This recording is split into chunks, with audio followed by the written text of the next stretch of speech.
10 টাকা সুজির প্যাকেট থাকলেই আর চিনি থাকলেই এই রকম সুন্দর মিষ্টির রেসিপিটি বাড়িতে খুব কম সময়ে বানিয়ে নিতে পারেন।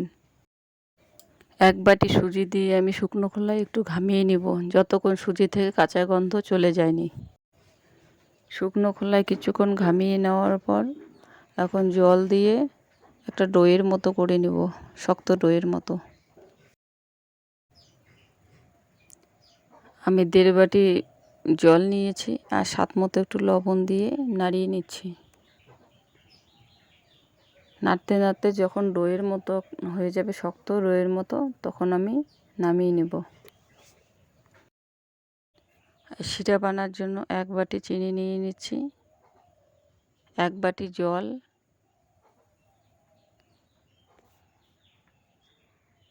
দিয়ে ভালো করে চিনিটাকে গলে নিতে হবে। আর 3টে এলাচ ফাটিয়ে দিচ্ছি।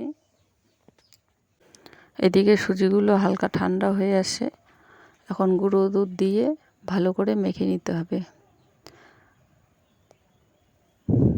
গুঁড়ো দুধটা দিলে টেস্টটা ভালো আসে। অল্প অল্প করে গুঁড়ো দুধ দিয়ে ভালো করে মেখে নিতে হবে। আর 1 চামচের মতো ঘিটা দিয়ে ভালো করে আরেকটু মেখে নিব। নেওয়ার পরে একটু লেচি কেটে নিয়ে মিষ্টির শেপগুলো দিয়ে নেব। আমি লম্বা শেপ করে ল্যাংচা শেপে বানিয়ে নিচ্ছি, আপনারা চাইলে যে কোনো শেপে বানিয়ে নিতে পারেন। দেখুন আমার একটা বানা হয়ে গেছে। একই রকম করে সবগুলো মিষ্টি বানিয়ে নিব। আমি 3 কালারের মিষ্টি বানাবো, তাই সাদা কালারের মিষ্টিগুলো শিরাতে দিয়ে 5-10 মিনিট ভাপ দিয়ে নিতে হবে।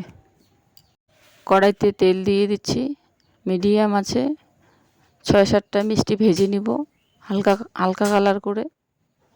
দেখুন কালার হালকা এসে গেছে, এখন নামিয়ে নিব। নামিয়ে গরম গরমই শিরের মধ্যে দিয়ে দিব।